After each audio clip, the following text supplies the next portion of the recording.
dhegeystayaal nagu soo dhawaada Soomaali Positive 24 TV falanqeyn ku saabsan ciyaarihii xalay dhacay waxyaabaha laga yiri dagaalka Ruushka iyo Ukraine sportiga muxuu ku saameeyay iyo waliba waxyaabihii wargeysyada ay ka qoreen ciyaar kooxihii xalay dabcan waxaan ku bilaabi doonaa xalay kooxaha Barcelona iyo Rangers Atlanta iyo FC Porto ayaa wada xaqiijiyay inay soo baxeen oo wareegga 16 ay u soo baxeen kuwaas oo dabcan isku aadkooda maanta la sameyn doono Barcelona ayaa xalay guul dahabi waxay ka gaartay kooxda Napoli oo ay ku booqatay waliba Diego Armando Maradona 8 daqiiqo ciyaarta markii ay conaysay Jordi Alba ayaa halka u dhaliyay sidoo kale 5 daqiiqo kadibna Frank de Jong ayaa dhaliyay asagana goolka labaad laakiin daqiiqadii 23aad ee bilowga ciyaarta ayuu Lorenzo Insigne rigore u keenay isla bilowgii hore ciyaarta 45 daqiiqo markii Mauricio Gerard Piqué ayaa gool kale u dhaliyay kooxda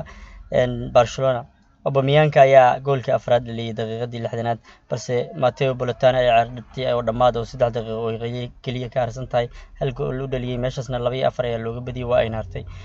Atlanta ayaa iyadoo sidoo kale kuul dahabi ka gaartay kooxda Olympiacos iyadoo waliba safareed 3-0 ay Greek ku soo badisay dabcan natiijada aad ka loo hadlayo maanta warbaahinta sportiga ay calaamadeynayaan ama Jarmalka aad loo hadlayo waa guul daradii ku dhacday dabcan Dortmund oo markii hore laga badiyay xalina bareejo 2-2 ka shay dabcan sidoo kale Porto ayaa iyadana bareejo gool 2-2 ay ku kala baxeen kooxda Lazio ayaa sidaasna ku hartay dabcan marka waxyaabaha kale oo aan aad ku falanqeyn doono waxaa kamid ah dabcan warbaahinta caalamka oo maanta aad u hadal haysa dabcan Russia iyo Ukraine oo sportiga Europe aad u helay dabcan ciyaartoy badan ayaa ka falcelisay sida ay uga falceliyeen waxaa kamid ah dabcan Federer ninka la yiraahdo Alexander Zinchenko oo Man City ciyaara ayaa dabcan shalay subaxii wuxuu ku soo qoray dabcan waxaan ku rajaynayaa geeri aad u xanuun badan dhimo dabcan halkaas wuxuu ula jeeday madaxweynaha Ruushka Putin ayaa la sheegay balse isla markii Twitter ka laga bixiyay sidoo kale waxa uu soo jawaabay Fedor Smolov oo Ruush ku dhashay Dynamo Moscow uu ciyaara dabcan markaas wuxuu soo qoray maya dagaal Instagram-kiisa ayuu ku soo qoray dabcan sidoo kale xalay ciyaarihii dhacay iyo ciyaartoyda ayaa aad uga falcelisay ayagoo moodeynay solidarity muujinayaan dalka Ukraine isla markaana ay ka soo horjeedaan dagaalka waxyaabaha aan ka xusi karno waxaa kamid ah dabcan Ruslan Midonovsky oo dabcan u ciyaara Atlanta xalay goolashii ku badisay 2 kamid ah dhaliyay fanaanadiisa markii goolka uu dhaliyay kadib waxa uu ku soo qortay no war in Ukraine oo dabcan dagaal uma rabno Ukraine ama maya dagaal sidoo kale waxyaabaha xalay la yaab kale waxaa kamid ah Zenit St Petersburg oo koox Ruushka ayaa dabcan xalay taageerayaasheedu kulli waxay soo qaateen calamada dalka Ukraine oo dabcan Ruushka uu ku duulay 24 saac la soo dhaafay sidoo kale kooxda Barcelona iyo Napoli ayaa si wada jira boor ay ugu qoran yihiin dagaalka hal la joojiyo ayagana xalay watay wararka kale warkiisada ay qoreen maanta idahayna waxaa kamid ah dabcan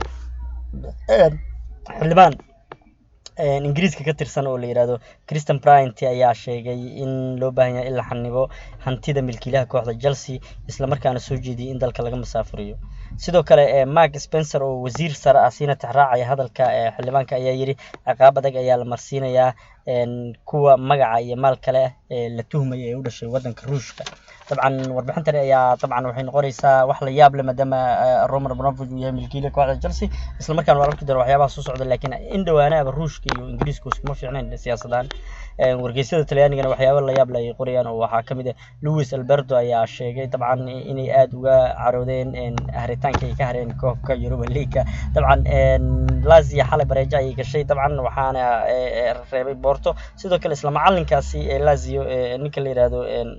Luciano ninka la yiraahdo Mozzari ayaa asagana sheegay inuu aqbalay guul daradii Lazio asagoo sheegay inay Lazio diiradda saari doonto horyaalka Serie A sidoo kale macallinkii dabcan Napoli oo asagana xalay haray asagana Luciano Spalletti ayaa asagana wuxuu ka warbixiyay jabka ku yimid Napoli isagoo isla markaana sheegay inay ka awood badnaayeen Barcelona balse looga faa'iideystay qaladaad dugsi dhexe oo ay gashay kooxdiisu waa sida asaga uu sheegay dabcan Talyaaniga waxaad moodaa maanta aad in loo hadalhayo kooxihii Talyaaniga oo labadii koox oo Lazio iyo soo hareen iyo Napoli sidoo kale dabcan waxaa ciwaan positive ah qorayo Atlanta oo iyada isbuucan si xaraga loo soo badisay dabcan Atlanta wax la dheelsan kara ma mar walba aad iyo aad u mahadsantiin saaxiibayaal inta barnaamij warar kale aan ku kulmi doonana intaas ayaa naga xasuusin aad iyo aad u mahadsantiin